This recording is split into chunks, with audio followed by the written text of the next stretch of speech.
لا تنسوا الاعجاب بالفيديو والاشتراك في القناة. طبعا يرجع إلينا دور الأبطال، مباراة قوية جدا. الريال مع ميلان، ومان سيتي مع سبورتينغ لشبونة. كذلك المعلق محمد بركات، يوفنتوس وليل محمد بركات. طبعا شتورم غراتس ودورتموند جواد بدة. كذلك من دور الأبطال موناكو ضد بولونيا من دوري أبطال أوروبا أحمد بدة. كذلك لايبزيغ وسيلتيك باسم زير. كذلك سيال النخبة سليمان الشريف معلق. أساسونا شيكالانا كأس ملك إسبانيا فهد العريشي. دينامو زغرب وستوفانيا براتيسلافا دوري أبطال أوروبا محمد المبروكي. جيرونا اندهوفن دوري أبطال أوروبا كذلك علي محمد علي. العربي والرفاع دوري أبطال الخليج راشد عبد الرحمن.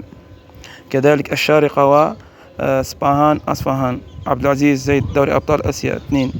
استقلال شوناب دوشانب والوحدة دوري أبطال آسيا. كذلك شنغهاي بورت كاوازاكي فرونتال دوري أبطال آسيا للنخبة. كان شنغهاي شنغوا سنترال كوست دوري أبطال آسيا للنخبة.